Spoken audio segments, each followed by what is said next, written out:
Eh, Assalamualaikum warahmatullahi wabarakatuh. Di sini saya akan menjelaskan tentang tugas 5 mengenai HSRP konfigurasi GUID.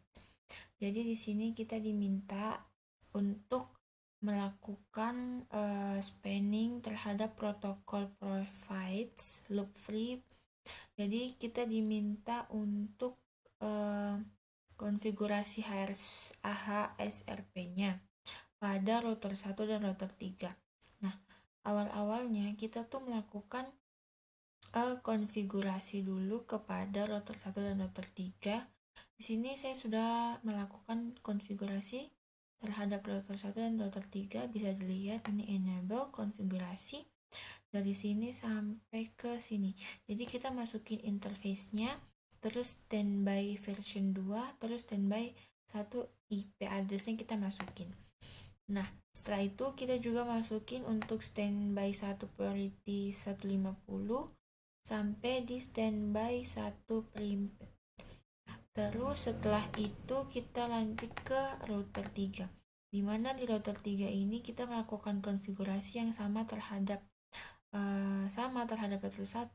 Kita masuk dulu enable konfigurasi terminal interface kernel size 0, standby version 2, standby 1, IP 192.168.1.254. Setelah kita melakukan konfigurasi terhadap router 1 dan router 3, kita lanjut ke S1. Di mana S1 ini kita melakukan konfigurasi terhadap default gateway-nya.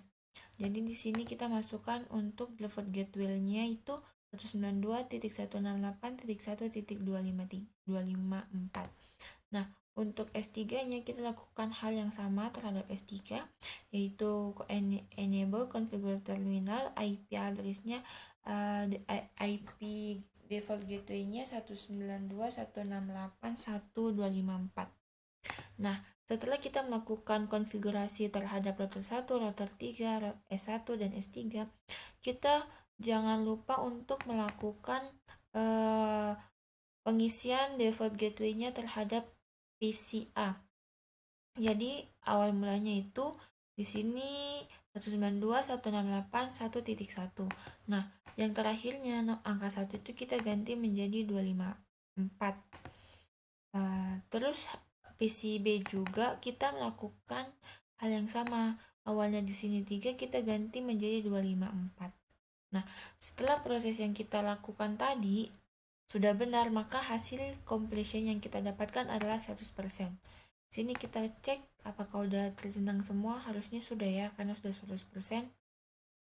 Nah, sini tuh udah tercentang semuanya dari default gateway-nya PC1 dan PCB, router 1 port GB Ethernet-nya ini udah semua, jadi preempted priority dan virtual IP-nya juga udah. Untuk router 3 juga sama udah.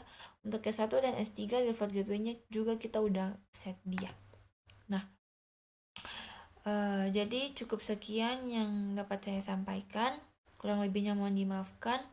Wassalamualaikum warahmatullahi wabarakatuh.